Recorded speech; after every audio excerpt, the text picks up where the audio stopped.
ASEAN বাজারে পিছিয়ে Bangladesh, Malaysia FTA দেশের রপ্তানিতে সম্ভাবনার নতুন দিগন্ত।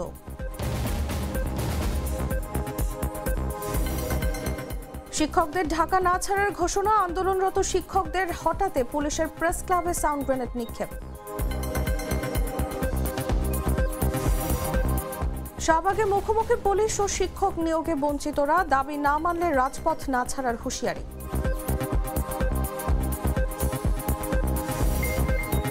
আফগানিস্তানের হামলায় পাকিস্তানের ৫৮ সেনা নিহত, বিপুল অস্ত্র দখলের দাবি।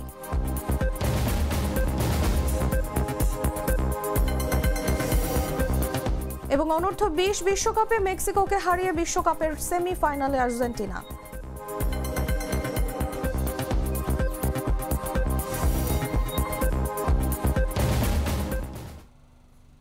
দর্শক, এতক্ষণ শুনছিলেন সংবাদ শিরোনাম। আমন্ত্রণ দুপুর ৩টার নিউজে, সাথে আছি আমি তাসলিমা তিথি। ছাইকৃত লাল সরিষার দানা থেকে তৈরি হয় প্রাণ সরিষার তেল, আসল ঝাঁঝে আসল স্বাদে। চলে যাচ্ছি পুরো খবরে। বিশাল সম্ভাবনার দরজা খোলা, তবু বাংলাদেশ এখনো দাঁড়িয়ে আছে আসিয়ান বাজারের দোরগোড়ায়। দক্ষিণ পূর্ব এশিয়ার ৬৯ কোটিরও বেশি ভোক্তার এই অঞ্চলে রপ্তানি আয় মাত্র ১.৬%, যেখানে ইন্দোনেশিয়া ও ভিয়েতনামের সাফল্য চোখে পড়ার মতো। উদ্যোগের অভাবেই হারাচ্ছে বাংলাদেশ তার গেম চেঞ্জার সুযোগ। বিস্তারিত জাগো রিপোর্টে। বাংলাদেশের রপ্তানি প্রবৃদ্ধি বিশ্ববাজারে প্রশংসনীয় হলেও ASEAN association of south east Asian Nations অঞ্চলে সম্ভাবনার তুলনায় এখনো সীমিত। দক্ষিণ পূর্ব এশিয়ার দেশগুলো জনসংখ্যা, সংস্কৃতি, খাদ্যাভ্যাস ও ক্রয় ক্ষমতায় বাংলাদেশের সঙ্গে ঘনিষ্ঠভাবে সম্পর্কিত। তবুও এই বাজারে আমাদের অবস্থান গৌণ।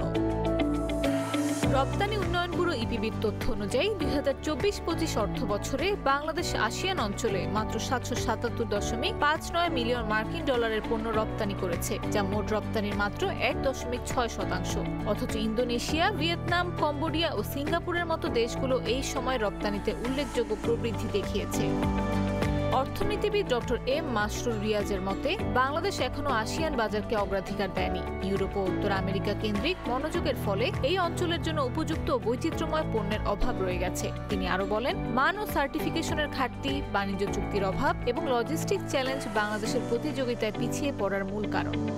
বাংলাদেশ মালয়েশিয়া চেম্বার অব কমার্সের পরিচালক মাহবুব আলম শাহ মনে করেন, পোশাকের বাইরে কৃষিপণ্য, প্রক্রিয়াজাত খাদ্য, পানীয়, সিরামিক্স ও গৃহস্থালী পণ্য আসিয়ান বাজারে গেম চেঞ্জার হতে পারে। তিনি বলেন, এই অঞ্চলটি বিশেষভাবে হালাল খাদ্য ও পানীয় বাজারে সম্ভাবনাময়। বাংলাদেশ যদি আন্তর্জাতিক মানসম্পন্ন হালাল সার্টিফিকেশন নিশ্চিত করতে পারে, রপ্তানিতে বড় সাফল্য আসবে।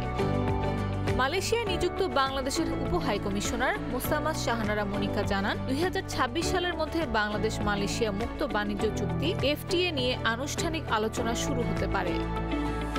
বিশেষজ্ঞদের মতে, আসিয়ান বাজারে সফল হতে হলে মানোন্নয়ন, সার্টিফিকেশন, বাণিজ্য চুক্তি, যৌথ বিনিয়োগ ও প্রযুক্তি সহযোগিতার মাধ্যমে বাংলাদেশকে এখনই উদ্যোগী হতে হবে। সময় এখন দক্ষিণ পূর্ব এশিয়ায় বাংলাদেশের নতুন রপ্তানি মানচিত্র আকার। নিউজ ডেস্ক, জাগো। দর্শক, আসিয়ান বাজার নিয়ে আলোচনার জন্য আমাদের সঙ্গে স্টুডিওতে উপস্থিত আছেন জাগো নিউজের সিনিয়র রিপোর্টার সাইফুল হক মিঠু। চলে যাচ্ছি তার কাছে। সাইফুল, আপনাকে আমন্ত্রণ। ধন্যবাদ। শুরুতেই যে প্রশ্নটি রাখতে চাই, আমরা রিপোর্টটি দেখছিলাম, কেন বাংলাদেশ এখনো আসিয়ান বাজারে সম্ভাবনার তুলনায় সীমিত রপ্তানি করছে, আপনার মূল্যায়ন জানতে চাইব। জি, ধন্যবাদ আপনাকে। আপনি জানেন যে আসিয়ানের যে 11টি দেশ, সেইখানে আমাদের রপ্তানি খুবই সীমিত। মাত্র আমাদের মোট রপ্তানি $52 বিলিয়ন, সেখানে আমাদের আসিয়ানে মাত্র মোট রপ্তানির 1%-রও কম আমরা রপ্তানি করে থাকি আসলে। তো এই যে রপ্তানি কম, এর পেছনে আসলে যদি আমরা কারণ খুঁজি, তাহলে আমরা দেখতে পারি যে আমাদের রপ্তানি আমেরিকা এবং ইউরোপের বাজার কেন্দ্রিক এবং পোশাকের উপর আমাদের অতিরিক্ত নির্ভরশীলতা। এই কারণে আমরা আসিয়ান বা অন্যান্য দেশে কিন্তু রপ্তানির যে সুযোগ, সেই সুযোগটা হারাচ্ছি। এবং পাশাপাশি সেখানে রপ্তানিকারকদের সাথে পরিচিত না হওয়া, ভাষার জটিলতা, ভিসা জটিলতা সহ নানানবিধ কারণ রয়েছে। এবং পাশাপাশি যে সেখানে যে আসলে রপ্তানির যে সুযোগ সুবিধাগুলো রয়েছে, সেই সম্পর্কে আমাদের রপ্তানিকারকরা জানে না। এবং সেখানে খাদ্যপণ্য সহ অন্যান্য যেসব পণ্য রপ্তানির সুযোগ সুবিধা এবং চাহিদা রয়েছে, সেই বাজারগুলো আমরা আসলে এক্সপ্লোর বা সন্ধান করতে পারিনি বিধায় এখন পর্যন্ত আমাদের আসিয়ানের দেশগুলোতে রপ্তানির পরিমাণ খুবই কম। একদমই। প্রধান বাধাগুলো আপনি আসলে বলছিলেন যে রপ্তানির প্রধান বাধাগুলো কি কি হতে পারে। এখান থেকে যদি জিজ্ঞেস করি যে সম্ভাব্য গেম চেঞ্জার আসলে কোন কোন পণ্যগুলো হতে পারে। জি, ধন্যবাদ। আপনি জানেন যে আসিয়ান যে দেশগুলো, বিশেষ করে ইন্দোনেশিয়া, মালয়েশিয়া, সিঙ্গাপুর, থাইল্যান্ড, এসব দেশে কিন্তু প্রচুর পরিমাণ পর্যটক যায় এবং সেখানে কিন্তু আমাদের প্রক্রিয়াজাত খাদ্যপণ্য একটি গুরুত্বপূর্ণ ভূমিকা পালন করতে পারে। এছাড়া আপনি জানেন যে বিশ্ব কিন্তু এখন ফিনটেক বা মোবাইল ট্রানজ্যাকশন, যা ডিজিটাল মানি মেকিং, সেইখানে কিন্তু খুব এগুচ্ছে এবং সেই খাতে যেহেতু আমাদের নগদ পাঠাওয়ের মতো, নগদ বিকাশের মতো আসলে প্রতিষ্ঠান যেহেতু ভালো করেছে, সেখানে আমাদের এমএফএসগুলো কিন্তু এইসব দেশে ভালো করতে পেরেছে। এছাড়া চিকিৎসা, পরিবহন সহ অনেক পণ্যে বা সেবায় আমরা কিন্তু সেখানে গেম চেঞ্জার হিসেবে কাজ করতে পারে। একদমই। শেষ যে প্রশ্নটি আমি করতে চাই যে বাংলাদেশ মালয়েশিয়া এফটিএ বা অন্যান্য যে আঞ্চলিক বাণিজ্য চুক্তিগুলো আছে সেগুলো কিভাবে বাংলাদেশের আসিয়ান বাজারে প্রবেশাধিকার বা রপ্তানি আয় বাড়াতে পারে বলে মনে করেন? জি, ধন্যবাদ। আসলে আপনি জানেন যে কয়েকদিন আগে আমেরিকা যে নতুন ট্যারিফ ঘোষণা করেছে, সেখানে কিন্তু অনেক ক্ষতিগ্রস্ত হয়েছি আমরা। এই চিন্তা যদি আমরা মাথায় রাখি, আসিয়ান দেশগুলোর সাথে যদি আমরা ট্যারিফ এগ্রিমেন্টগুলো করি, এফটিএগুলো করি, আপনি জানেন যে 2026 সালে মালয়েশিয়ার সাথে একটি ট্রেড এগ্রিমেন্ট হওয়ার কথা রয়েছে এবং অন্যান্য দেশের সাথে যদি আমরা করি, সেখানে আমরা শুল্কমুক্ত সুবিধায় পণ্য পাঠাতে পারবো এবং তাদের পণ্য আমরা কিন্তু শুল্কমুক্ত সুবিধায় যদি আনতে পারি, তাহলে সে দেশে রপ্তানি করে আমরা বিপুল পরিমাণ আসলে বৈদেশিক মুদ্রা অর্জন করতে পারবো। একদমই। মিঠু, আপনাকে অসংখ্য ধন্যবাদ আমাদের সাথে যুক্ত হওয়ার জন্য। দর্শক, আসিয়ান বাজার সম্পর্কে কথা বলছিলাম জাগো নিউজের সিনিয়র রিপোর্টার সাইফুল হক মিঠুর সঙ্গে। এবারে যাচ্ছি অন্যান্য সংবাদে। মূল বেতনের 20% বাড়ি ভাড়া ও চিকিৎসা ভাতা বাড়ানোর দাবিতে জাতীয় প্রেস ক্লাবের সামনে লাগাতার অবস্থান কর্মসূচি পালন করা শিক্ষকদের সরাতে সাউন্ড গ্রেনেড নিক্ষেপ করেছে পুলিশ। রোববার দুপুরে 1:45 সাউন্ড গ্রেনেড নিক্ষেপ করা হয়। এর আগে থেকেই পুলিশ শিক্ষকদের সরাতে প্রেস ক্লাবের অভিমুখে যেতে থাকে। এ সময় আন্দোলনরত শিক্ষকরা পুলিশদের উদ্দেশ্যে ভুয়া ভুয়া স্লোগান দিতে থাকেন। সাউন্ড গ্রেনেড নিক্ষেপের ফলে শিক্ষকরা সাময়িক সময়ের জন্য গেলেও আবারও প্রেস ক্লাবের সামনে জড়ো হতে থাকেন। মাইকে শিক্ষক নেতারা কাউকে বিশৃঙ্খল পরিবেশ সৃষ্টি না করে সবাইকে এক থাকতে বলেন। পাশাপাশি 20% হারে বাড়ি ভাড়ার প্রজ্ঞাপন জারি না হওয়া পর্যন্ত ঢাকা না ছাড়ার ঘোষণা দিয়েছেন বেসরকারি শিক্ষা প্রতিষ্ঠানের কর্মরত এমপিওভুক্ত শিক্ষক কর্মচারীরা। একই সঙ্গে জনদুর্ভোগ এড়াতে জাতীয় প্রেস ক্লাবের সামনের সড়ক থেকে সরে তারা কেন্দ্রীয় শহীদ মিনারে অবস্থান নেওয়ার ঘোষণা দিয়েছেন। এর আগে দুপুরে অর্থ উপদেষ্টা ও সচিবের সঙ্গে আলোচনা করতে সচিবালয়ে গেছেন এমপিওভুক্ত আন্দোলনরত শিক্ষকদের 13 সদস্যের প্রতিনিধি দল।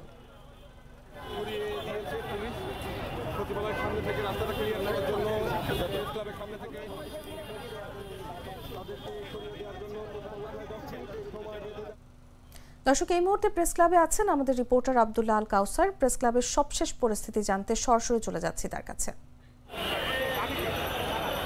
প্রিয় দর্শক, যুক্ত করছি জাতীয় প্রেস ক্লাব থেকে। এতক্ষণ কিন্তু আমরা দেখেছি শিক্ষকরা কিন্তু এখানে তাদের যে কর্মসূচি কিন্তু এখনো পালন করছিলেন। সকাল থেকে কিন্তু এখানে তারা কর্মসূচি পালন করছিলেন, যার ফলে কিন্তু যান চলাচল বন্ধ হয়ে যায় এবং এরপর থেকে আমরা দেখেছি যে পুলিশও কিন্তু তাদের অ্যাকশনে যায় এবং ছত্রভঙ্গ করে দেয় যে শিক্ষকদের যে কর্মসূচি কিন্তু ছত্রভঙ্গ করে দেয় এবং এখানে আমরা দেখেছি সাউন্ড গ্রেনেড থেকে শুরু করে টিয়ারশেল এবং গ্যাস নিক্ষেপ করেছে, সেই চিত্রটি কিন্তু আমরা দেখেছি এবং একজন শিক্ষককে, দুজনকে কিন্তু ধরেছে পুলিশ এবং সেই চিত্রটি কিন্তু আপনাদের দেখাতে চেষ্টা করছি প্রিয় দর্শক।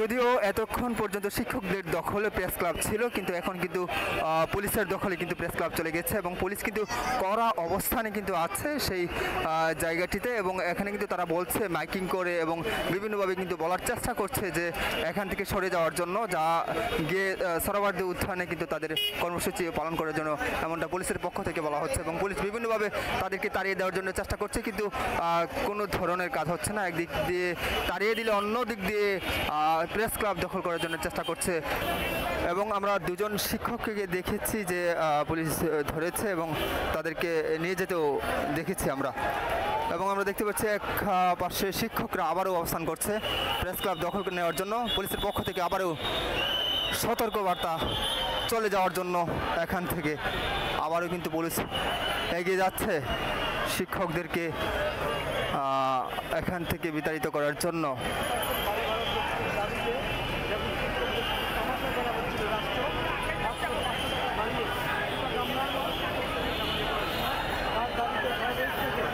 দর্শক আবারও যুক্ত হব, আপনারা যেখান থেকে যুক্ত ছিলেন আমাদের সাথে সকলকে স্বাগত জানাচ্ছি। বলে রাখি সবার আগে সর্বশেষ আপডেট পেতে ভিজিট করুন www.jagonews.com। এই লিঙ্কে সাথে ছিলাম আমি আব্দুল্লাহ কাউসার। দর্শক, প্রেস ক্লাব থেকে সবশেষ পরিস্থিতি জানাচ্ছিলেন সহকর্মী আব্দুল্লাহ কাউসার। এদিকে 18তম শিক্ষক নিবন্ধনে চূড়ান্তভাবে উত্তীর্ণ হয়েও শিক্ষক নিয়োগে সুপারিশ বঞ্চিতরা শাহবাগে জাতীয় জাদুঘরের সামনে অবস্থান নিয়েছেন। তারা শাহবাগ মোড়ের মূল রাস্তায় এসে অবরোধের চেষ্টা করেন, তবে তাদেরকে বাধা দিচ্ছে পুলিশ। এতে আন্দোলনকারী ও পুলিশ মুখোমুখি অবস্থানে রয়েছে। রোববার দুপুর 1:15টার দিকে শাহবাগে এলাকায় এমন পরিস্থিতি দেখা যায়। এতে ওই এলাকায় উত্তেজনা ছড়িয়ে পড়ে। এর আগে বেলা 11টায় শাহবাগে অবস্থান নেন 1000-এরও বেশি নিয়োগ বঞ্চিত প্রার্থী। তাদের কেউ কেউ কাফনের কাপড় পরেও সেখানে অবস্থান করছেন। দাবি পূরণ না হওয়া পর্যন্ত তারা ঘরে ফিরবেন না বলে হুঁশিয়ারি দেন কর্মসূচিতে আসা সুপারিশ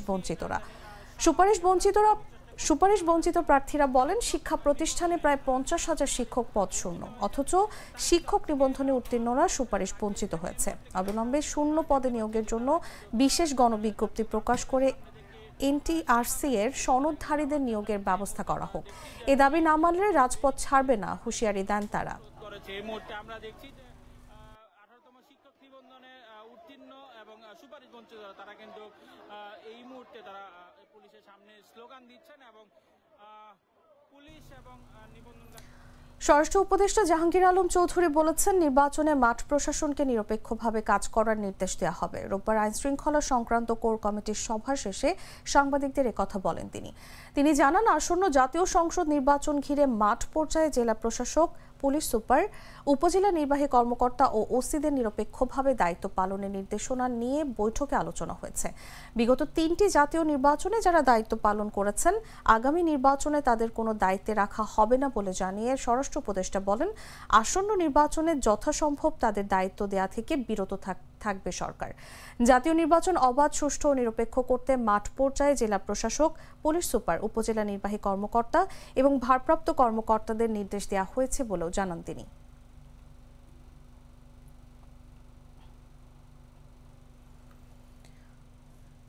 ওয়ার্ল্ড ফুড ফোরামের ফ্ল্যাগশিপ ইভেন্টে যোগ দিতে প্রধান উপদেষ্টা অধ্যাপক ডক্টর মোহাম্মদ ইউনূস ইতালির রাজধানী রোমের উদ্দেশ্যে ঢাকা ছেড়েছেন।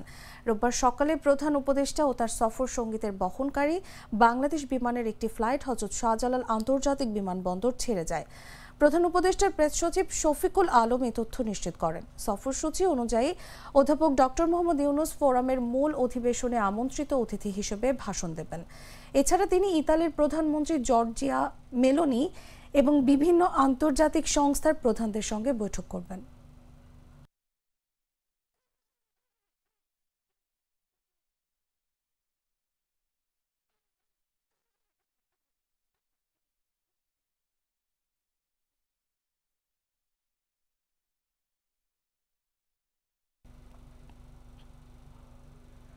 গ্লিটারের টুইন লেমন ও অ্যান্টিব্যাকটেরিয়াল ফর্মুলা বাসনকে চকচকে জীবাণুমুক্ত করে আমাদের দেয় গ্লিটার গ্যারান্টি।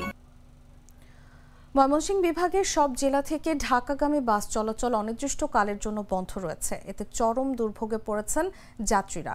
রোববার সকালে পরিবহন শ্রমিকরা নগরীর মাসকান্দা বাস টার্মিনালে অবস্থান নেন। এ সময় শ্রমিকদের কর্মসংস্থানের নিশ্চয়তা সহ অনশন ধর্মঘটের ব্যানারে লেখা ছিল, মিথ্যা অপবাদে শ্রমিকদের পেটে লাথি মারা মানব না।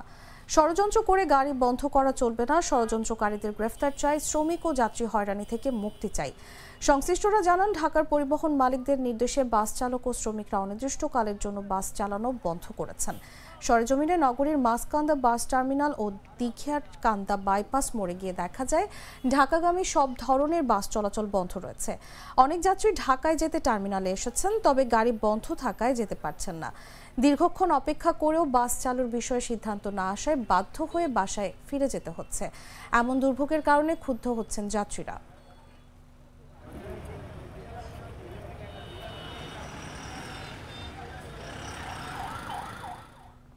খুলনা মেডিকেল কলেজ হাসপাতালে অনুমতি ছাড়া সাংবাদিকদের প্রবেশ ও সংবাদ সংগ্রহের নিষেধাজ্ঞা জারি করেছেন হাসপাতাল পরিচালক। সংবাদকর্মীর হাসপাতালের ইনডোর বা আউটডোর বিভাগে প্রবেশ, ছবি তোলা বা রোগী ও স্বজনদের সাক্ষাৎকার নিতেও পরিচালকের অনুমতি নিতে হবে, যা গণমাধ্যমের স্বাধীনতায় হস্তক্ষেপ হিসেবে দেখছেন পেশাজীবী সাংবাদিকরা ও নাগরিক সমাজের প্রতিনিধিরা। বৃহস্পতিবার খুমিক হাসপাতালের পরিচালক ডাক্তার কাজী মোহাম্মদ আইনুল ইসলামের স্বাক্ষরিত এক অফিস আদেশে এই নির্দেশনা জারি করা হয়। অফিস আদেশে উল্লেখ করা হয়, পরিচালকের অনুমতি ছাড়া কিছু মিডিয়া কর্মী হাসপাতালের ভেতরে রোগীদের ছবি তুলছেন, যা কাম্য নয়। এতে রোগী ও চিকিৎসক উভয়ই হয়রানির শিকার হচ্ছেন। হাসপাতালে রোগীদের স্বাভাবিক চিকিৎসা সেবা ব্যাহত হচ্ছে। খুলনা মেডিকেল কলেজ হাসপাতালের 500 শয্যার জায়গায় দৈনিক 2000 রোগী চিকিৎসা সেবা নেয়। এখানে সাংবাদিকদের আনাগোনায় স্বাভাবিক চিকিৎসা সেবা ব্যাহত ও কালক্ষেপণ হচ্ছে। এমতাবস্থায় পরবর্তীতে কোনো মিডিয়া ব্যক্তি পরিচালকের লিখিত অনুমতি ছাড়া হাসপাতালের ইনডোর বা আউটডোরে ছবি তোলা বা কারো সাক্ষাৎকার নিতে পারবেন না। এবং বাংলাদেশের যে প্রচলিত আইন, সেই আইন অনুযায়ী গণমাধ্যম কর্মীরা যে কোনো প্রতিষ্ঠানে যাবেন, সেখানকার তথ্য তারা প্রয়োজনে সংগ্রহ করবেন, এটা খুব স্বাভাবিক। কিন্তু বাংলাদেশের মধ্যে একটা প্রতিষ্ঠান, সেইখানে পরিচালকের লিখিত অনুমতি ব্যতীত প্রবেশ করতে পারবেন না, মানে এটা প্রকারান্তরে এক ধরনের নিষেধাজ্ঞা। কারণ পরিচালকের একজন অনুমতি নিতে হবে, একজন সাংবাদিক অনুমতি নেবেন, সেখানে যাবেন, তাকে পাবেন, তিনি প্রয়োজন মনে করলে অনুমতি দিবেন, নাহলে দিবেন না। মানে এটা তো একটা কালো একটা আদেশ উনি জারি করেছেন। এটা করার কোনো আইনগত অধিকার তার নাই, কারণ এটা দেশের মধ্যে, এটা তো আলাদা কোনো সার্বভৌম কোনো প্রতিষ্ঠান না যে বাংলাদেশের বাইরে আলাদা সার্বভৌম একটা প্রতিষ্ঠান। সুতরাং এইটা করার কোনো অধিকার নাই। আর এইটা যেটা করা হয়েছে যে কারণে, সেটা হচ্ছে ওইখানকার যত রকমের অপকর্ম, মানে অপকর্মের তো কোনো শেষ নেই। মানে প্রথম হচ্ছে দায়িত্ব পালনে তারা অবহেলা করেন, দায়িত্ব পালন করেন না সঠিকভাবে। সেখানকার যে সরকারি মেডিসিন, সেই মেডিসিন কোথায় যায় সেটি একটি প্রশ্ন। ওখানকার যারা দায়িত্বরত চিকিৎসক আছেন, তারা নিজেদের ওখানকার পেশাগত দায়িত্বের বাইরে এসে তাদের যে পার্সোনাল প্র্যাকটিস, সেই প্র্যাকটিসটাকে বেশি গুরুত্ব দেওয়া। বেসরকারি ক্লিনিক, হাসপাতাল, ডায়াগনস্টিক সেন্টার, সেখানে রোগী ভাগিয়ে নেওয়া, মানে শত অনিয়ম। এটি হচ্ছে আমাদের কাছে মনে হয়েছে যে অনিয়ম ঢাকার ওনাদের একটা অপচেষ্টা। রোজকার সাধারণ খাবার এখন হবে অসাধারণ। প্রাণ স্বাদের মশলা, স্বাদ বাড়ায়, ঘ্রাণ ছড়ায়। জানাবো আন্তর্জাতিক সংবাদ।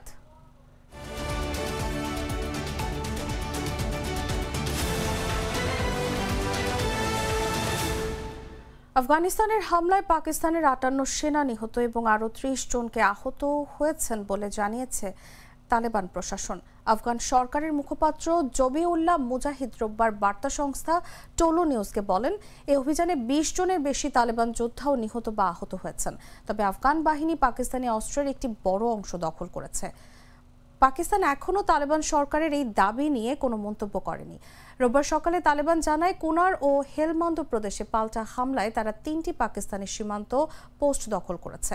আফগান প্রতিরক্ষা মন্ত্রণালয়ের মুখপাত্র ইনায়াতুল্লাহ খোরজমি শনিবার রাতে বলেন, পাকিস্তানের বারবার সীমান্ত লঙ্ঘন ও আফগানিস্তানের ভূখণ্ডে বিমান হামলার জবাবে আফগান বাহিনী সফল প্রতিশোধমূলক অভিযান চালিয়েছে।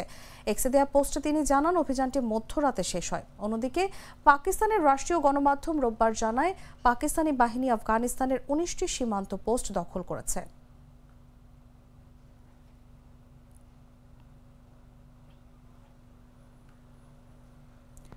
পাকিস্তান আফগানিস্তান সীমান্ত এখন যেন আগ্নেয়গিরি, যে কোনো মুহূর্তে বিস্ফোরণ হতে পারে। ভারী অস্ত্র, ট্যাঙ্ক ও আর্টিলারির গর্জনে কেঁপে উঠছে পাহাড়ি জনপদ। শনিবার রাতভর দুপক্ষের ভয়াবহ সংঘর্ষের রক্তে রাঙা সীমান্তে তীব্র উত্তেজনা বিরাজ করছে। একে অপরের উপর দোষ চাপিয়ে যুদ্ধের মুখে দুই প্রতিবেশী রাষ্ট্র। তবে সংযমের আহ্বান জানিয়েছে কাতার, ইরান ও সৌদি আরব। বিস্তারিত জাগো রিপোর্টে। পাকিস্তান আফগানিস্তান সীমান্তে বাজছে যুদ্ধের দামামা। ভারী অস্ত্রশস্ত্র নিয়ে এক পক্ষ হামলে পড়ছে অন্য পক্ষের উপর, চলছে গুলি, ছড়ছে প্রাণ। এ অবস্থায় উভয় পক্ষকে সংযম দেখানোর আহ্বান জানিয়েছে কাতার, ইরান, সৌদি আরবের মতো প্রতিবেশী দেশগুলো।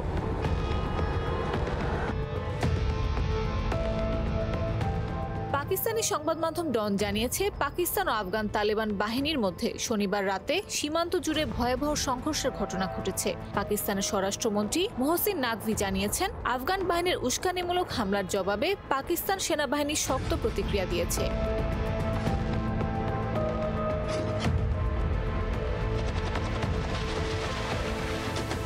বলেন, বেসামরিক জনগণের উপর আফগান বাহিনীর গুলিবর্ষণ আন্তর্জাতিক আইন লঙ্ঘন। পাকিস্তানের সাহসী বাহিনী দ্রুত ও কার্যকর জবাব দিয়েছে, কোনো উস্কানি সহ্য করা হবে না।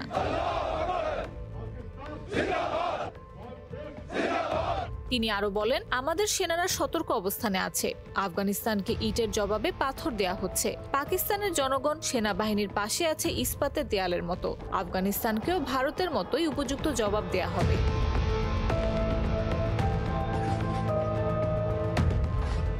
নিরাপত্তা সূত্রের বরাতে ডন জানিয়েছে, পাকিস্তানি বাহিনী আন্তর্জাতিক সীমান্তে আফগান বাহিনীর বেশ কয়েকটি পোস্টে পাল্টা হামলা চালিয়েছে। এতে আফগান পোস্ট ও সশস্ত্র গোষ্ঠীগুলোর ওপর গুরুতর ক্ষতি হয়েছে বলে দাবি তাদের। বলা হয়, হামলায় আর্টিলারি, ট্যাঙ্ক, হালকা ও ভারী অস্ত্র ব্যবহার করা হয়েছে। আফগান বাহিনী খাইবার পাখতুনখোয়ার আঙ্গুর আড্ডা, বাজাউর, কুররাম, দির, চিত্রাল এবং বেলুচিস্তানের বারামচায় পাকিস্তানি পোস্টে গুলি চালায়।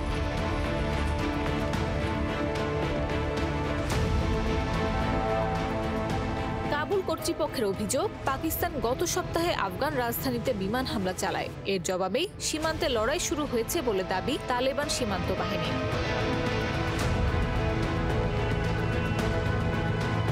পাকিস্তানের অভিযোগ, তালেবান আশ্রয় দিচ্ছে টিটিপিকে।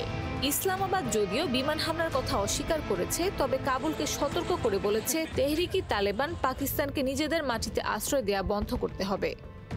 পাকিস্তানি নিরাপত্তা বাহিনী জানিয়েছে, একাধিক আফগান সেনা নিহত হয়েছে এবং তালেবান যোদ্ধারা পিছু হটতে বাধ্য হয়েছে।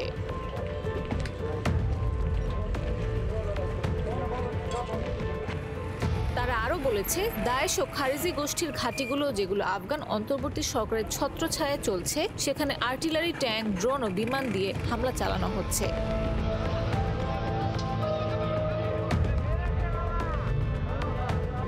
পাকিস্তান আফগানিস্তান সীমান্তে ক্রমবর্ধমান সংঘর্ষের প্রেক্ষাপটে ইরানের পররাষ্ট্রমন্ত্রী আব্বাস আরাকচি বলেন, দুই দেশকে সংযম দেখাতে হবে। আফগানিস্তান ও পাকিস্তানের স্থিতিশীলতা আঞ্চলিক স্থিতিশীলতার জন্য অপরিহার্য।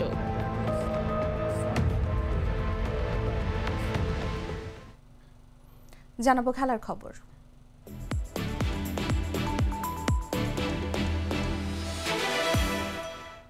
চিলিতে চলমান অনূর্ধ্ব-20 বিশ্বকাপে দুর্দান্ত পারফরমেন্স অব্যাহত রেখেছে আর্জেন্টিনা। দিয়েগো প্লাসেন্তের দলটি কোয়ার্টার ফাইনালে মেক্সিকোকে 2-0 গোলে হারিয়ে সেমিফাইনালে জায়গা করে নিয়েছে। আলবিসেলেস্তেরা শুরু থেকেই আধিপত্য বিস্তার করে খেলতে থাকে। ম্যাচের শুরুতে 9 মিনিটে মাহের কারিজোর গোলে এগিয়ে যায় আর্জেন্টিনা। দ্বিতীয়ার্ধের শুরুতে 56 মিনিটে মাতেও সিলভেত্তির নিখুঁত ফিনিশিংয়ে ব্যবধান দ্বিগুণ করে দলটি। ম্যাচে উত্তেজনার কমতি ছিল না, যার ফলে মেক্সিকোকে শেষ মুহূর্তে 2টি লাল কার্ড দেখতে হয়। ইনজুরির সময়ে ওচোয়া 92 এবং হিমেনেজকে 97 মিনিটে লাল কার্ড দেখিয়ে বহিষ্কার করা হয়। ফলে তারা 9 জনের দলে পরিণত হয়েছিল।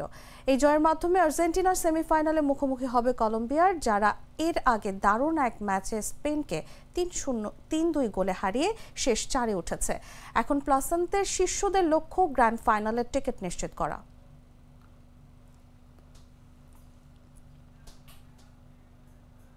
দর্শক, সংবাদ শেষ করার আগে শিরোনামগুলো জানিয়ে দিচ্ছি আরও একবার।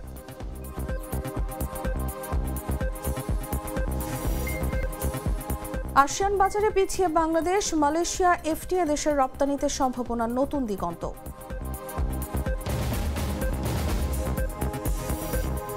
শিক্ষকদের ঢাকা না ছাড়ার ঘোষণা, আন্দোলনরত শিক্ষকদের হঠাতে পুলিশের প্রেস ক্লাবে সাউন্ড গ্রেনেড নিক্ষেপ।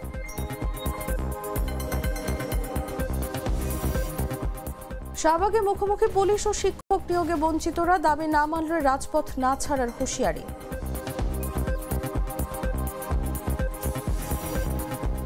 আফগানিস্তানের হামলায় পাকিস্তানের 58 সেনা নিহত, বিপুল অস্ত্র দখলের দাবি।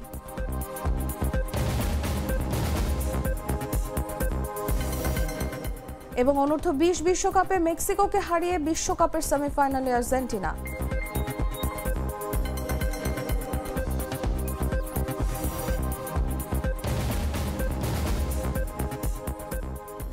দর্শক, এই ছিল এখনকার মতো। এরপর দেখবেন বিকেল 5টার দেশ জুড়ে সংবাদ।